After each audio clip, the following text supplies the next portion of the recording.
Hello everyone, my name is Hasneet and today in this video I'm going to demonstrate you how can you apply a very simple fading animation effect into your Android application. Now in my upcoming videos I'm going to talk about more complex animations, but since this is the first video, so I'm going to keep it simple and short. Let's get started. What I want to do is I'm going to have two image views inside to this relative layout, and whenever I press one of those images, that particular image is going to fade out and the other image is going to come up on the screen, and same thing is going to happen with the other image when I press that. So first things first, I'm going to download two random images from internet, and I choose the first image as this Jerry mouse. I'm going to go and hit save image as. I'm going to say Jerry underscore mouse and save that into my Android image assets folder on the desktop. Second image is of this tomcat, and I'm going to say as Tom underscore cat. Save that image as well. Now I want to import these two images into the Android Studio. I'm going to copy these two by pressing Command C or Control C if you're on a Windows machine, and paste those two inside this drawable folder right here. So I'm going to say image view and give the width of the image view as match parent, the height as match parent as well. I'm going to give an ID. I'll call that as @ +ID slash Jerry underscore image view. Since this image view is inside of a relative layout, I'm going to say parent align parent left as true.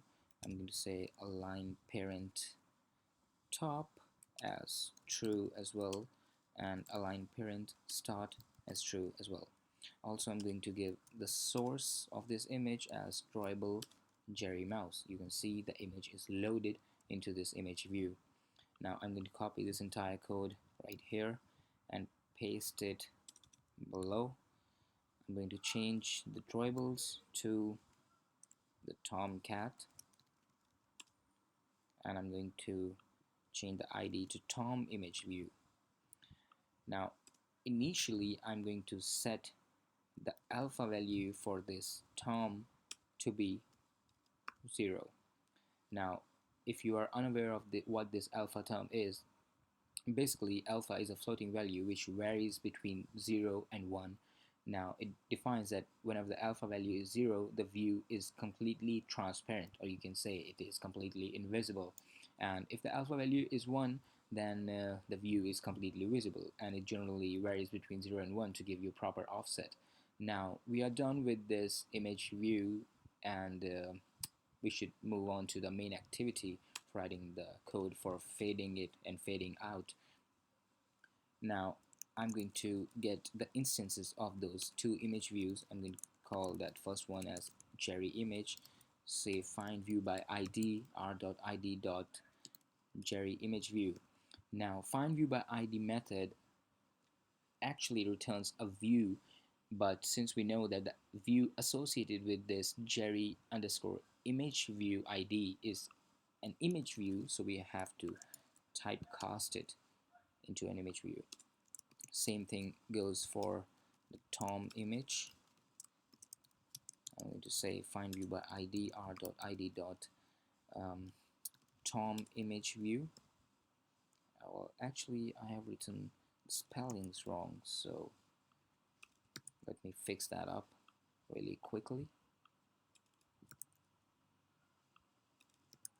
Okay, fine. Now we have to, typecast this as well.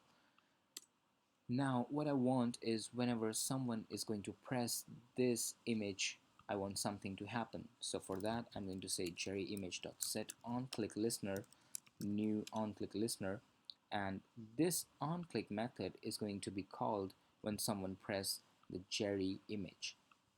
What I want to do is I want to set the animation on Jerry image and set the alpha value for Jerry image to be 0. Now you see that this is expecting a floating value, and I was passing 0, which is actually an integer value.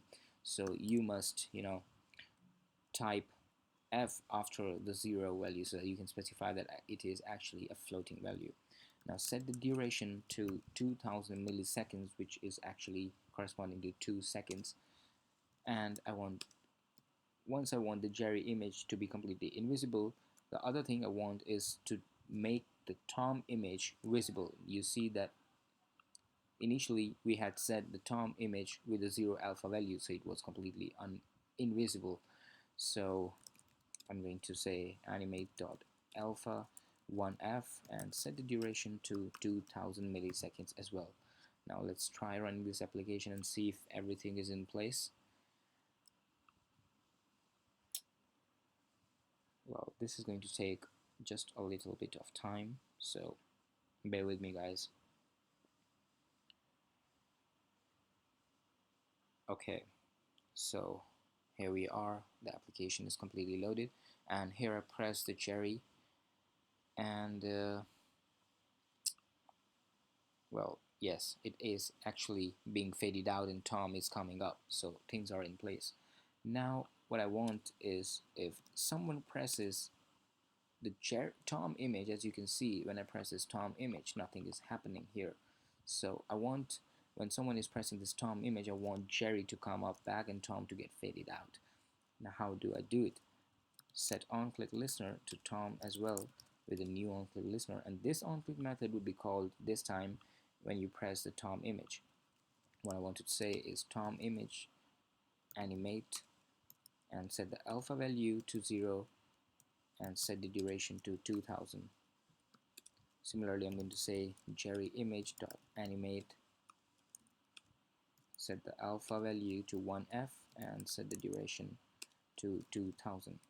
Now at this point I want to tell you guys something, that you see these two images are actually overlapping each other, with one being completely invisible and the other is being completely visible.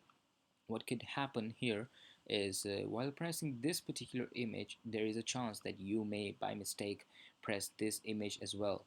So this is going to crash your application, so you have to handle this. How can you do so?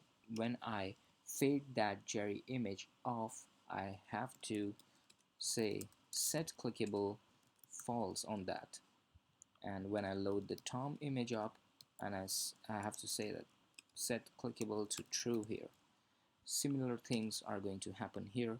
When I fade the Tom image out, I have to set clickable to false, and when I bring in the Jerry image, I have to say Jerry image.set clickable to true.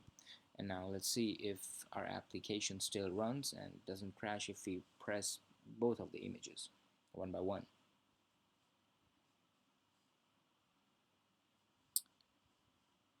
Okay, so this is loaded and I'm going to press this Jerry, and you see Tom is coming up. When I press Tom, you see Jerry is coming up. So guys, everything is in place and the application works perfectly. So this was all about how you can apply a very simple fading effect into your Android application. If you like this video, guys, please hit the like button, subscribe to my channel, and leave your comment in the comment boxes below. If you have any questions or queries, leave your comment in the comment boxes below. I'll try to answer all of them in the closest time possible, and I'll see you guys in the next video. Thank you, guys.